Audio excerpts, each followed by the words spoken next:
आपकी पत्नी आपको कब सुख देती है? अगर कोई संस्कारी पत्नी अगर मिल जाए तो आपको सुख देगी, और अगर असंस्कारी मिल गई तो तुम्हारा खटिया खड़ी बिस्तरा गोल कर देगी, तो तुमको फिर बता देगी कि वास्तव में स्त्री किसको कहते हैं, उस दिन पता चल जाएगा। इसीलिए कह रहे हैं कि विद्या वधू जी, ये जो आपका ज्ञान है ना, ये ज्ञान संस्कारी ज्ञान होना चाहिए। जितने लोग बैठे हैं किसके बच्चे को ज्ञान नहीं है? सबके बच्चे को ज्ञान है, सब अपने अपने बच्चों को पढ़ा रहे हैं, सब अपने अपने बच्चों को एजुकेशन दे रहे हैं, अच्छे अच्छे स्कूलों में पढ़ा रहे हैं, लेकिन फिर भी आप खुद महसूस करिए कि उसको बात करने की तमीज है आपसे? आप देखो प्रैक्टिकल चीजों में जाओ। कथा तो हम बोलेंगे, कथा तो हम आपको सुनाएंगे, लेकिन आप प्रैक्टिकल चीज को देखो। आप अपने बच्चे को बहुत अच्छे स्कूल में पढ़ाते हो, क्या वो आपके साथ जो व्यवहार करता है क्या आपको अच्छा लगता है? मुंडी भी मत हिलाओ, कोई जरूरत नहीं, अच्छा लगता है बुरा लगता है वो अब बात की बात है, ये बताने की जरूरत नहीं। आप इस चीज को रियलाइज करो, इसको कहते हैं सेल्फ रियलाइजेशन। आप इसको रियलाइज करो कि आप अपने बच्चों के दुर्व्यवहार से आप दुखी होते हैं। क्या जैसा बेटे का व्यवहार होना चाहिए, आचरण होना चाहिए, क्या बच्चे का वैसा आचरण है? क्या वैसा आचरण है? आप सबके मन में एक ही जवाब चलेगा कि ऐसा आचरण नहीं है। क्यों? क्योंकि वो जो विद्या है वधु रूप में नहीं है, संस्कारी रूप में वो ज्ञान नहीं आया, संस्कारी रूप में नहीं। जो संस्कार उसके अंदर होना चाहिए वो नहीं है, और अगर वो संस्कार उसके अंदर नहीं है तो आपको कभी सुख नहीं दे सकती है। यदि आपके पास जो ज्ञान है, गीता में ले चलते हैं, वहां से थोड़ा सा आपको उठा करके बताते हैं। गीता में 3 योग मुख्य रूप से बताए गए। क्या? कर्म योग, भक्ति योग, ज्ञान योग। पहले कर्म योग है, बाद में भक्ति योग है, और सबसे लास्ट में ज्ञान योग। कर्म योग के बाद और ज्ञान योग के पहले यानी बीच में भक्ति योग को बताया। अगर आपका कर्म जो कर रहे हैं, अगर कर्म आपका भक्ति मिश्रित नहीं है तो वो कर्म आपको फल नहीं देगा। कर्म कैसा करना है? भक्ति मिश्रित कर्म करना है, तब वो कर्म आपका होगा। यत् करोसि यदन्नासि यत् जुहोस ददासि यत् तपस्यस कौन्तेय तत्कुरुष मद अर्पण। क्या हम किए? कर्म की दुहाई देने वालों से पूछेंगे जरूर, जो कर्म की दुहाई देते हैं, ना ना महाराज हमें तो अनेक कर्म करी, बालो बालो कर्म करी, अनेक दान पुण्य करी। हाँ, जो कर्म की दुहाई देते हैं उनसे पूछो, क्या गीता के इस श्लोक का पालन किया कि जीवन में जो कुछ करेंगे अर्पणम अस्तु? क्या हम किए? नहीं। लेकिन जब कथा करेंगे, कीर्तन करेंगे, कीर्तन करके नगर संकीर्तन करके आएंगे तो क्या कहेंगे? श्री कृष्ण अर्पणम अस्तु। हम सब अपना अर्पण कर रहे हैं, और जो कर रहे हैं उसको कौन अर्पण करेगा? उसको कभी अर्पण किए? बस हम लोग देखो, हम लोग केवल कोई हमको बता दिया, बस हम उस मार्ग पर चलना शुरू हो गए, बस और कुछ नहीं। प्रैक्टिकल जीवन का कुछ और जो हिसाब किताब उससे मतलब नहीं। जिस दिन आप अपने कर्म को सर्वम कर्म समर्पयामि, जब सारे कर्म को आप भगवान के चरणों में समर्पित करना प्रारंभ कर देंगे ना, उस दिन आपके हृदय में आएगा कि कौन सा कर्म हमें समर्पित करने योग्य है, हम वही कर्म करें, नहीं तो समर्पण भी तो करना है। उसी दिन आप पाप करना बंद कर दें, क्योंकि आज हमको पता चला है कि महाराज यहाँ तिलक कंठी वाले तो सबरे मिलेंगे, लेकिन आप फूल निरामिस अगर खोजेंगे तो 2-4 मिलेंगे। अगर फूल निरामिस अगर खोजेंगे कि कौन पूरा निरामिस है, तो आपको 2-4 से अलावा से ज्यादा नहीं लोग मिलेंगे। कौन सी भक्ति करते हैं हम तो आज हम तो यही नहीं समझ पाए।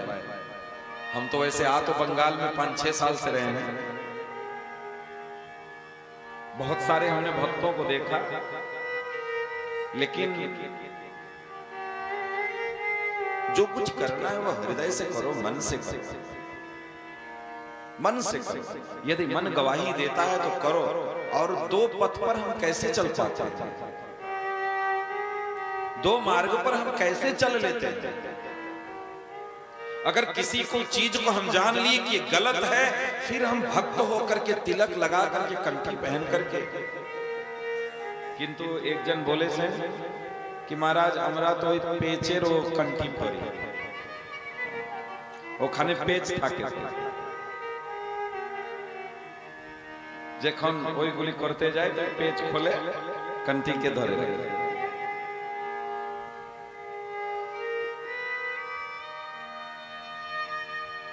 पेच वाला कंठी पहनते हैं और कंठी खोल करके अपना काम हुआ, उसके बाद कंठी पहन लिया। किसके साथ छल करना है, किसके साथ छल करना है? अरे इंसान से डरने की जरूरत नहीं है। अगर हम गलत करते हैं ना, तो हम इंसान से क्यों डरते हैं? इंसानों से डरने की जरूरत नहीं। अगर डरना है तो उस गोविंद से डरो जिसके चरणों में आत्मसमर्पण किया। और वो अगर आप कमरे के अंदर भी बैठ करके पाप कर रहे हैं तो वो देख रहा है। चलो और दुनिया नहीं देख रही, कोई नहीं देख रहा है, क्या वो भी नहीं देख रहा है? बड़ी बड़ी 2 आंखें हैं उसकी, सूर्य और चंद्रमा, 10 दिशाएं हैं, बड़े बड़े सैटेलाइट लगाए हैं भगवान हमारे ऊपर। और इतने बड़े बड़े सैटेलाइट लगाए हैं कि आप एक सुई भी यहां से नहीं ले जा पाओगे। आप किसको धोखा दे रहे हैं?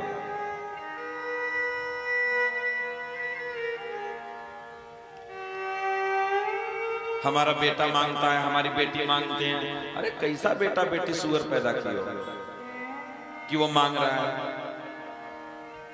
देखो बात बहुत कड़वी है। इसका मतलब आपने पैदा करने में ही गलती करी,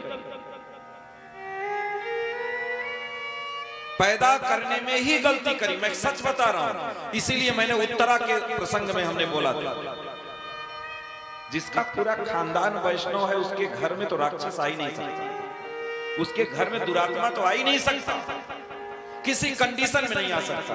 अरे माँ गर्भवती हुई, पेट में बच्चा है और वो माँ भगवान का प्रसाद खा रही है, भगवान के नामों का जप कर रही है, गीता पढ़ रही है, कथा सुन रही है, वैष्णवों की सेवा कर रही है।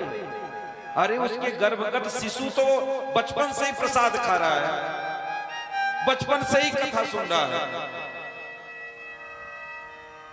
बचपन से ही सत्संग कर रहा है। वो जन्म लेने के बाद ये सब मांगेगा खाने के लिए, ये सब मांगेगा खाने के लिए। बच्चे की सेवा पहले महीने से शुरू हो जाती है। जिस महीने में हम गर्भ धारण करते हैं उसी महीने से उसकी सेवा प्रारंभ हो जाती है। आपको उसको क्या बनाना है वो आपके ऊपर निर्भर करता है। आप प्रसाद खाएंगे और आपके गर्भ में दुरात्मा आ जाएगा, कभी नहीं आ सकता, कभी नहीं आ सकता, कोई कंडीशन नहीं बनती।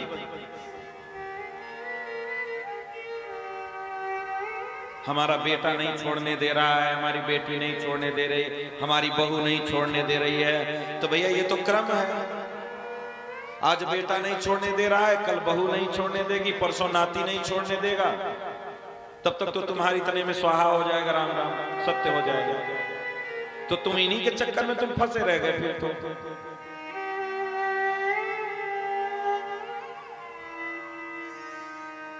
इनके चक्कर में मत फंसो। प्रयास ऐसा करो कि पूरा परिवार निरामिष हो जाए। दृढ़ता से कदम उठाना पड़ेगा, दृढ़ता से कदम उठाना पड़ेगा, समझाना पड़ेगा बच्चों को, उनको कथा सुनाना पड़ेगा, उनको समझाने की जरूरत है। और देखो किसी की महिमा अगर बचपन से ही उसके सामने गा रहे हैं, खुद ही आप गा रहे हैं। जैसे देवी रुक्मिणी को ये नहीं पता था कि लड़का गोरा है कि काला है, मोटा है, पतला है, बड़ा है, छोटा था, नहीं पता था। नारद जी आकर के द्वारिकाधीश का इतना गुणगान कर दिए, इतना गुणगान कर दिए कि देवी रुक्मिणी ने मन में संकल्प ले लिया कि शादी करेंगे तो उसी से करेंगे, नहीं कुंवारी रहेंगे। जब बच्चा जन्म लिया तभी से गुणगान गाए रही हो कि खाओ, एक खेते हो बे ना खेले तुम्हें कमजोर हो जाए, खाओ भालो करे खाओ, और 2 पीस खाओ। जब बचपन से गुणगान गा रहे उसके मुख पर, तो उसके दिमाग में तो यही घुसा है हमारी माँ अमृत हमको खिला रही है, तो वो छोड़ने की बात कहां से सुनेगा। और वही बच्चा जब कपड़े पे मलमूत्र करता है तो आप कहते छी, बोलते हैं ना छी, गंदा हाथ लगा दिया। उसके दिमाग में ये बात आ गई कि ये गंदा है। काश बचपन से ही अगर उसके दिमाग में ये, बच्चा तो कोरा कागज होता है, कोरा कागज होता है, जो आप सिखा देंगी वो सीख ले। उसको क्या पता कि क्या अच्छा है क्या बुरा है, क्या पता उसको। इसलिए बिल्कुल नहीं, जो हो गया उसको भूल जाओ, जो बचा है उसको बचाने के चक्कर में, बचाने के चक्कर में।